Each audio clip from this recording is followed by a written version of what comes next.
It's Rick Harsch, and this is my master class in fiction. And you can skip this ad in 3 days. I hope you like the lights shining on my glasses. Oops, if I go like this, it doesn't happen. But here you can see my face a little bit better. Anyway, today's lesson is on Noir. Noir. It's a French word that means black. That's the rudimentary part of the lesson. A friend of mine named Michael Welch once gave me the formula for the noir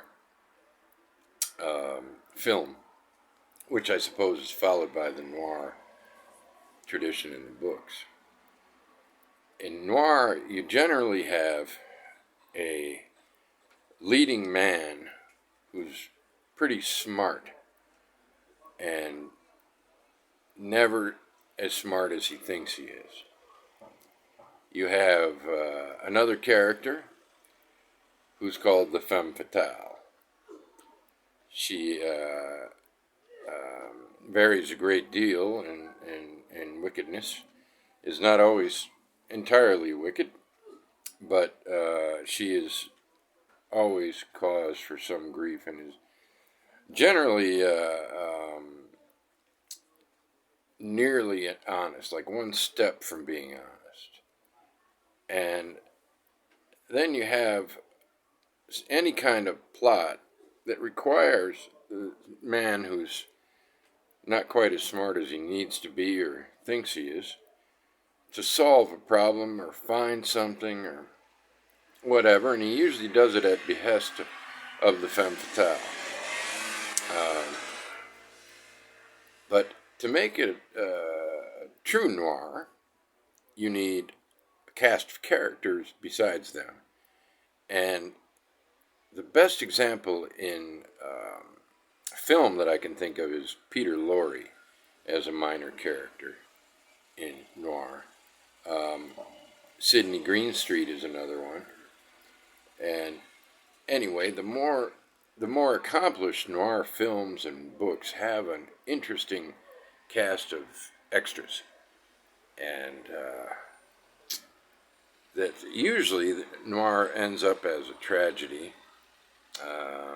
Probably the best noir film ever made was Chinatown, made by Roman Polanski, and in that one, Jack Nicholson is the man who's pretty damn smart, but not as smart as he needs to be, and Faye Dunaway plays the femme fatale, who lies, but it turns out she's actually more of a victim, and there are reasons why she lies, but her lies are nearly bottomless.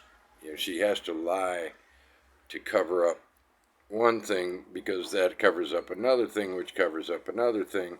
And then you got also another element of noir is you got to have a good bad guy. This one in Chinatown is played by John Huston. And I'm speaking about noir because my first published novel, The Driftless Zone, was what I would call satirical noir. Another aspect of noir is decadence, a general atmosphere of decadence, amorality ranging to immorality or vice versa. And in my Driftless trilogy, which will be printed by tomorrow, which will be picked up tomorrow, in the Driftless Zone, we have our main character named Spleen, and his real problem is stasis. He can't act. He's philosophically stunted. The sneering brunette is the femme fatale, and she is on the surface a bad woman, a biker's moll, but is actually more of a victim and is a very practical person. She loves Spleen, but it just doesn't work out because he can't go anywhere. The plot is based on some true stories from La Crosse, Wisconsin, but really crazy ones. And the actions that Spleen eventually has to take to um, pull himself out of a bad hole. Um, he takes from a B movie that one of the oddball characters, Laughley Sr., the junk dealer, he tells him about the B movie Charlie Varick. And in that movie, well, that's what basically what Spleen does is reenact that movie. I get lit up when something comes across the top of the screen. Isn't that nice? Uh, the second book in the trilogy is called Billy Verite. And in that, the lead character is Billy Verite. And he's sort of my pathetic Peter Lorre type of character in the first book. The second book, he has to become a leading man. But there's another track to that book, and that's the narrator trying to find out what happened to a woman who had her face all smashed up. Again, based on a true story. Um, there are many other characters, but Billy and Lola go to an island on the Mississippi to hide out, and much of the novel takes place there, which gives me a chance to play with Robinson Crusoe, and a footprint is found, and and also to chastise Mark Twain, who when he had his characters on an island in Huck Finn, never mentioned the mosquitoes. And believe me, in the summer when you're on an island in the Mississippi, the mosquitoes are savage and everywhere. So there's an episode early on where the femme fatale, whose name is Lola, who is on the run from the black undercover cop in the White City, Detective Torgeson, uh, she goes to the island with Billy. They're thrown together. She's disgusted by the ugly little fucker, as she refers to him, and she has a case of mosquito hysteria in the first hours on the island. Um, and the third novel is called The Sleep of Aborigines. And in an effort to end the trilogy, I had the author, Rick Harsch, found dead, floating face down like William Holden in Sunset Boulevard.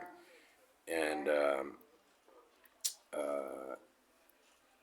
then Spleen 2, the more energetic of the Spleen brothers, a reporter, goes down and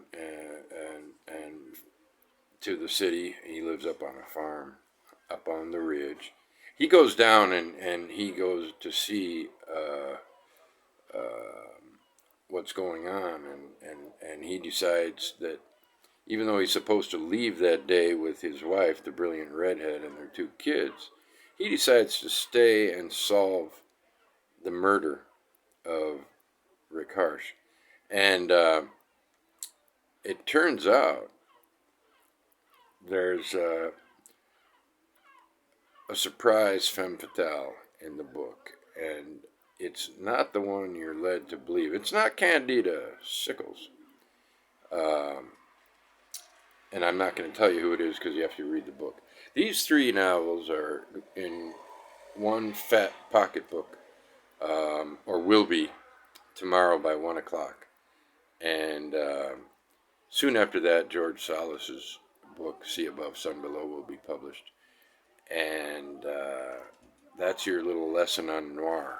I guess the lesson is my first three published books were satirical literary noir. Huh? Yeah. George Salas's book isn't noir, but it could be. Thank you, and good night.